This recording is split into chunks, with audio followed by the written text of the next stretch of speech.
Utalo wa ateti ngalikoni ya ulei ala meyumilitye kutangaasa kuukitia Usumbi mwavulini niwongeleka umunthi itina wa Mutongoi wa kyama cha PLP muwandu Martha Karua kuvitukithw'a ni kyama kyake kuukitia Usumbi kulani nene syukite. Atongoi ulei maine na chathini ki ni malulumilia kana kivalua kinene ni cha kuvetanga serikali yao yukivilani na kutwikithya President William Ruto musumbe wambe kutongosya atamu omwe vamwe na kumwosya matambya mai makiimeao kumanwa na mauvuku onthe ma usumbe wake kula kwi mwene nthi Benjamin Mwaka nukuelesya. Ni mthino wa chathiki vala chama cha PLP cha Kuvitukithya muwandu Martha Karua kuukitia Usumbi kulani nene syukite. Vala Karua andumilelia Martha kutongoesya nthi otamu omwe savali ilo kumanthe mwamba na nyanya ya uleini aiweta serikali yao yuthi na wendi wa mwene nthi ngoni. PLP is ready. Martha Karua is ready. Kenya is ready. And together, with humility in our hearts and unity as our shield, we will not only contest an election, we will reclaim our republic. We will take our country back. Ateti molei mavikite chathini ki ni mevita President Ruto ona kate vinda dhino yenukie. Kiita nsama ya kungamia univani ya ABC muvukoni kana ona dhito kuma dhiyungamie.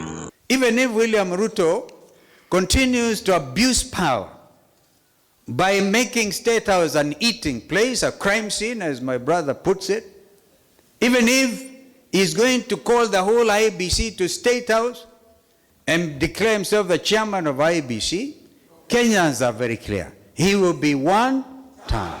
Ateti amolei meweta mauvaluku ma serikali ni maingi kuma kwa iko siamu kama jenzi mawiwano mena kivindu takutwa askali kuna maya kuambia Haiti na nongina yu President Ruto yumbanya kuivya kimeao mauvaluku umakivilani mwakanu wa ngili na miongoni na muonza. We are demanding that William Ruto does the honorable thing. As this mission ends, because it's ending, let him bring our officers back home. There must be a proper forensic audit of that mission, because we believe William Ruto and his cronies kuna pesa wamekula kwa hiyo mission. Our young people on the 25th of June gave us this economic liberation tena kwa kumwaga damu, and we cannot forget each of them. We can't. Yes, even as we make it our business to make our agenda item number one term for William Ruto and his cartel, we also must also tell Kenyans what we shall do. Executive order number 1, number 2, number 3, number 4. Ingi uleini wa wa President Ruto nutwa isi mivango mithuku ya kutata kuvalanya umwe wo misolo ila meweta nuwana nyoka no lei ukakwatana ute uthingithika wena mwana munene viwa kumwanucha Ruto mosi kwa chatene. Each one of us will grow their candidature as a presidential candidate, but at the end of the day, we will subordinate our ambitions to the interest, for the interest of Kenyans.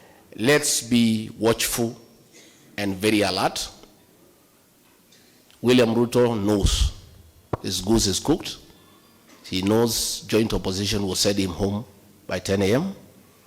and he has embarked on a very serious scheme to divide the opposition. Be alert. Vilengo wa mauvo kumava kauntini ya Ilovi. Nye, nita wa Benjamin Mwaka.